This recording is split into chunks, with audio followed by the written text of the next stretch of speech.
아침엔 지금 이 시각 속보들 살펴보겠습니다. 보도국에 있는 취재 기자 연결합니다. 안태훈 기자, 먼저 충남 공주에서 지진이 발생했네요. 피해 상황 전해주시죠. 네, 오늘 오전 6시쯤에 발생한 것이고요. 충남 공주의 기준점인 시청으로부터 동남쪽 방향으로 9km 지점에서 지진이 발생한 것입니다.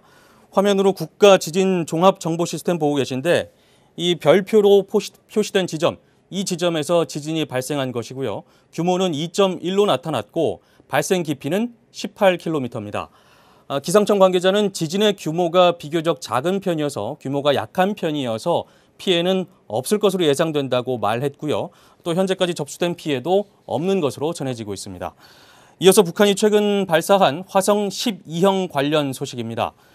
미국의 미사일 전문가인 국제전략문제연구소의 마이클 앨런 선임 연구원은 미사일이 세 조각으로 분해됐다는 보도들은 후 추진체죠. 이 엔진이 실패했을 때 나타나는 현상하고 일치한다면서 화성 12형 발사는 후 추진체의 실전 능력을 시험하려는 목적이었을 가능성이 높은 것으로 보인다라고 분석을 했습니다. 후 추진체에는 통상 1단 발사체로 불리는 탄도미사일 발사체의 동력이 소진된 뒤부터 미사일에 추가적으로 동력을 공급하는 장치입니다. 그런데 이는 핵탄두를 더 멀리 운반할 수 있게 하고요. 또 종말 단계에서 요격을 피하기 위한 미사일 탐지 방해 장치로도 추가 운용할 수 있어서 군사 강국들이 대륙간 탄도미사일에 적용하는 기술입니다. 네, 그리고 미국 정부가 자국 내 러시아 외교 시설을 폐쇄한다 이런 속보도 들어와 있는데 어떤 내용인가요?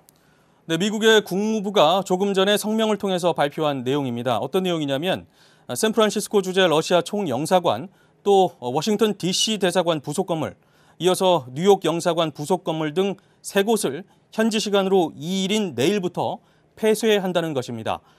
이는 러시아가 최근 러시아 내 미국 공관 직원 1000여 명 가운데 3분의 2를 축소하라면서 미 외교관을 대거 추방 조치한 것에 대한 맞대응 차원으로 보입니다.